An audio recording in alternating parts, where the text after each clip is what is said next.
71 ಹಾಗೂ 22ನೇ ಕವನ. ಧರಣೀಪತಿ ಕೇಳುತ್ತಾ ಹಸ್ತಿನಾಪುರದೊಳಗೆ ಕುಂತಿ ಕುಮಾರರ ಕರೆಸಿ ಕಟ್ಟೆ ಏಕಾಂತದಲ್ಲಿ ಧೃತರಾಷ್ಟ್ರ ಭೂಪಾಲ ಬೆರಗಿ ಭಿನ್ನಾಣದಲ್ಲಿ ಮಕ್ಕಳ ಮರುಳು ಮಾಡಿದನೋ ಏನೋ ಹೇಳುವೆ ಅರುವಿನೆಯ ಬಿಡಾರದಲ್ಲಿ ಬಿಡಿಸಲೈ ಮನದಂದ.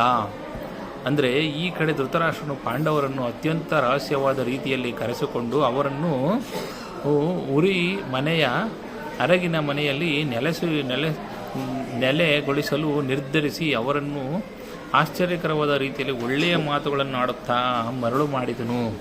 ಯಾವ ಮಾತುಗಳನ್ನು ಆಡಿದನು? ದುರುಳರಿ ಕೌರವರು ನೀವಿತ್ತ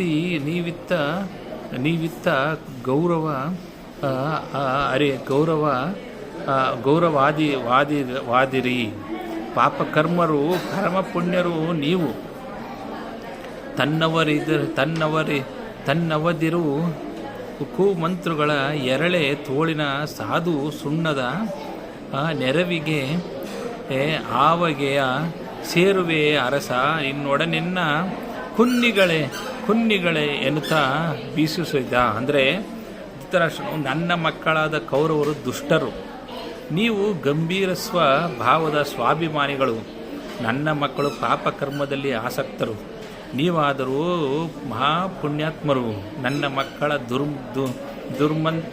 ದುರ್ಮಂತ್ರವನ್ನು ಅನುಸರಿಸಿ ನಡೆಯುವವರು ಜಿಂಕೆ ತೋಳ ಸಾಧು ಸುಣ್ಣ ಇವು ಹೇಗೆ ತಾನೇ ಹೊಂದುತ್ತದೆ, ಅದೇ ರೀತಿಯಲ್ಲಿ ನಿನ್ನೊಡನೆ ನನ್ನ ಕುನ್ನಿಗಳು ಅಂದರೆ ಮಕ್ಕಳು ಹೇಗೆ ಹೊಂದಿಕೊಂಡು ಹೋಗಬಲ್ಲರು ಎಂದು ಹೇಳುತ್ತಾ ನಿಟ್ಟುಸಿರು ಬಿಟ್ಟೆನು ಧೃತರಾಷ್ಟ್ರನು.